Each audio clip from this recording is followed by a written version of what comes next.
నమస్కారం. గ్రామ స్థాయి నుండి రాష్ట్ర స్థాయి వరకు వైసీపీ పార్టీకి ప్రజల అండదండలు పూర్తిగా ఉన్నాయని భీమవరం వ్యవసాయ మార్కెట్ కమిటీ మాజీ చైర్మన్ తిరుమాణి ఏడుకొండలు తెలిపారు.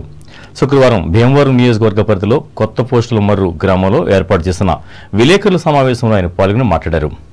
ముఖ్యమంత్రి వైఎస్ జగన్మోహన్ రెడ్డి ఎన్నికల్లో ఇచ్చిన హామీల మేరకు ప్రతి హామీని కూడా పూర్తి స్థాయిలో అమలు చేస్తూ ప్రజల మనసుల్లో చిరస్థాయిగా నిలిచిపోయారని వివరించారు. అలాగే భీమవరం నియోజకవర్గాన్ని ఎమ్మెల్యే గ్రంథి శ్రీనివాస్ ఎంతో అభివృద్ధి చేశారన్నారు. ఈ సమావేశంలో సర్పంచులు జిల్లా కొండయ్య, రామని, శివాజీ వర్మ, ఒడుగు ముత్యాలరావులు పాల్గొన్నారు. తూర్పుగోదావరి జిల్లా వార్తలు. వినియోగదారుల రక్షణ కోసం చట్టాలు రూపొందించారని, ప్రతి ఒక్కరూ ఈ చట్టంపై అవగాహన కలిగి ఉండాలని joint collector N Tej Bharat పేర్కొన్నారు. శుక్రవారం రాజమహేంద్రవరం ఆర్ట్స్ కళాశాలలో జరిగిన జాతీయ వినియోగదారుల హక్కుల దినోత్సవం కార్యక్రమంలో పాల్గొని ముఖ్య అతిథిగా పాల్గొని ఆయన మాట్లాడారు.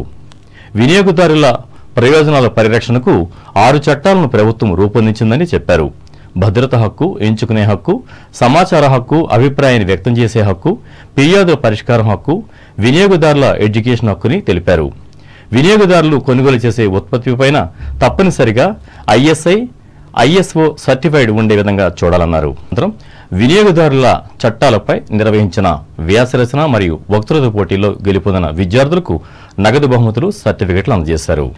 ఈ కార్యక్రమంలో సివిల్ సప్లైస్ జిల్లా అధికారి పి విజయభాస్కర్ పాల్గొన్నారు. నిడదవోలు నియోజకవర్గ పరిధిలోని ఉండ్రాజర మండలం మోర్త గ్రామంలో ఎమ్మెల్యే జి శ్రీనివాస నాయుడు శుక్రవారం గడప గడపకు పర్యటించి ప్రజా సమస్యలను తెలుసుకున్నారు. ఈ కార్యక్రమంలో గ్రామ సర్పంచ్ చిటికెన సుజని, ఉప సర్పంచ్ దాపర్తి రామసందీప్, జడ్పీటీసీ నందిగం భాస్కర రామయ్య, సొసైటీ అధ్యక్షులు ఆలపాటి నరేంద్ర, ఎంపీటీసీలు జాని నాగలక్ష్మి, వెలిగట్ల రాణిలు పాల్గొన్నారు.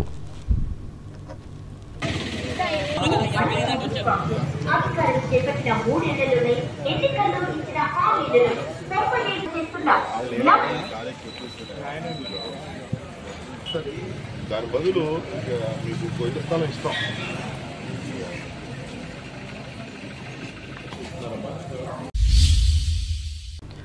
అంబేద్కర్ కోనసీమ జిల్లా వార్తలు. గడప గడపకు మన ప్రభుత్వం కార్యక్రమాన్ని రాజోలు నియోజకవర్గ పరిధిలోని మరికిపురం మండలం లక్కవరంలో శుక్రవారం నిర్వహించారు.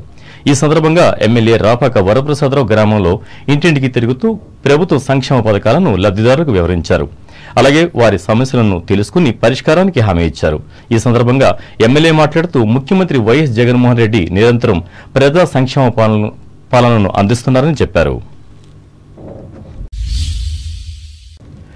సఖినేటిపల్లి మండలం అంతర్వేది శ్రీ లక్ష్మీ నరసింహస్వామి వారి సన్నిధిలో ప్రతినిత్యం నిర్వహించే శ్రీ నారసింహ సుదర్శన హోమానికి శాశ్వత విరాళంగా పశ్చిమ గోదావరి జిల్లా మార్టేరు గ్రామానికి చెందిన టాడి వెంకట శ్రీనివాసరెడ్డి, భువనేశ్వరి దంపతులు ₹1,00,000 విరాళం ఇచ్చారు. వీరిని ఆలయ అధికారులు, భక్తులు అభినందించారు. ముక్కోటి పర్వదినం సందర్భంగా ఆత్రేయపురం మండలం వాడపల్లి వెంకటేశ్వర స్వామి ఆలయంలో ఉత్తర ద్వారం దర్శనం చేసుకునేందుకు అన్ని ఏర్పాట్లు పూర్తి చేస్తామని శుక్రవారం ఆలయ ఈవో ముదునూరి సత్యనారాయణరాజు తెలిపారు. శనివారం తెల్లవారుజామున 4 గంటల నుండి రాత్రి 9 గంటల వరకు ఉత్తర ద్వారం ద్వారా స్వామివారిని దర్శించుకునేందుకు ప్రత్యేక క్యూ లైన్లు ఏర్పాటు చేశామని, ఉచిత దర్శనంతో పాటు ప్రత్యేక దర్శనం కూడా ఏర్పాటు చేశామని, ఆలయ ప్రాంగణం అంతా వివిధ రాష్ట్రాల నుండి వచ్చిన ప్రత్యేక కళాకారులతో వివిధ రకాల పుష్పాలతో అలంకరణ చేశారు. వచ్చే భక్తులకు అనుగుణంగా ఎటువంటి అసౌకర్యం కలగకుండా అన్ని ఏర్పాట్లు చేశామన్నారు.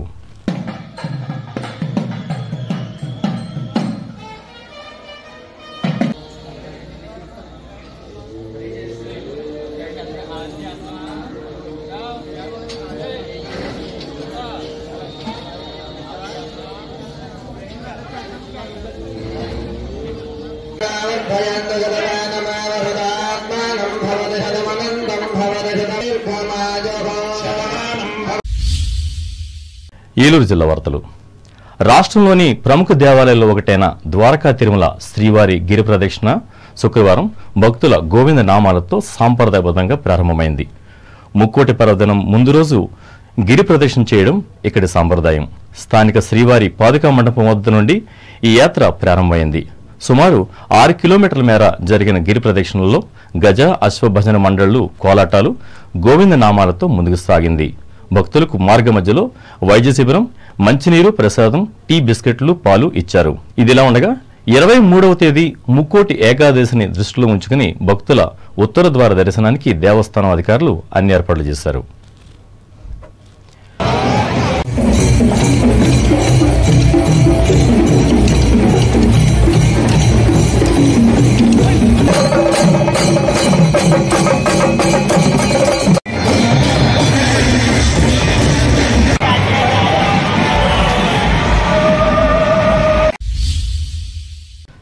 ఏలూరు జిల్లా భీమడోలు జిల్లా పరిషత్ ఉన్నత పాఠశాలలో 10వ తరగతి తెలుగు, ఇంగ్లీష్ మీడియంలో ఫస్ట్, సెకండ్, థర్డ్ స్థానాలు పొందిన వారికి మానవతా జిల్లా నిధుల నుండి విద్యార్థులకు ప్రోత్సాహకాలు బహుమతులుగా merit certificates, grammar books, medals, mementos బహుకరించడమైనది. మొత్తం 6 విద్యార్థులకు ఇవ్వడమైనది. కెరీర్ గైడెన్స్ జిల్లా చైర్మన్ కోడేరు రాధా పుష్పవతి మాట్లాడుతూ ఇష్టంతో చదవాలని, పూర్ అండ్ మెరిట్ విద్యార్థులకు ఉన్నత చదువులకు మానవత ఎప్పుడు ఆర్థిక సహకారం అందిస్తుందని చెప్పారు. ఈ కార్యక్రమంలో మానవతా సంస్థ నాయకులు, ఉపాధ్యాయులు పాల్గొన్నారు. వార్తలు ముగించే ముందు ముఖ్యాంశాలు మరోసారి. చంద్రబాబు, పవన్ కళ్యాణ్ల కలయిక రాష్ట్ర అభివృద్ధికి సంకేతం భీమవరంలో పేర్కొన్న మాజీ ఎంపీ సీతారామలక్ష్మి. తణుకులో ఘనంగా గణిత శాస్త్ర దినోత్సవ సంబరాలు, రామానుజంకు నివాళులు అర్పించిన వివిధ విద్యా సంస్థల ప్రతినిధులు. తేతలి పారిశ్రామికవాడ అభివృద్ధి పనులకు శంకుస్థాపన చేసిన ఎస్టేట్ అధ్యక్షురాలు రాజకుమారి. చట్టం 27ను రద్దు చేయాలని కోరుతూ తణుకులో మహిళా న్యాయవాదుల దీక్షలు, ప్రభుత్వ వైఖరిని ఖండించిన లాయర్ కిరణ్మయి. వినియోగదారుల రక్షణ కోసం రూపొందించిన చట్టాలను అందరూ వినియోగించుకోవాలి, రాజమండ్రిలో ఉద్బోధించిన తూర్పుగోదావరి జిల్లా జాయింట్ కలెక్టర్ తేజ్ భరత్. ఉండ్రాజవరం మండలం మోత గ్రామంలో గడప గడపకు పర్యటించిన నిడదవోలు ఎమ్మెల్యే శ్రీనివాస్ నాయుడు, సమస్యలను తెలుసుకున్న వైనం. మలికిపురం మండలం లక్కవరంలో ఇంటింటా పర్యటించి సమస్యలను తెలుసుకున్న రాజోలు ఎమ్మెల్యే రాపాక ఆదర్శం. అంతర్వేది లక్ష్మీ నరసింహస్వామి ఆలయ అభివృద్ధికి ₹1,00,000 విరాళం ఇచ్చిన మాటేరు దాత తాడి వెంకట శ్రీనివాసరెడ్డి, అభినందించిన గ్రామ ప్రజలు. ద్వారకా తిరుమల చినవెంకన్న ఆలయంలో పోటెత్తిన శుక్రవారం భక్తులు, గోవిందనామాలతో స్వామి సందర్శనం. వార్తలు ఇంతటితో సమాప్తం. నమస్కారం.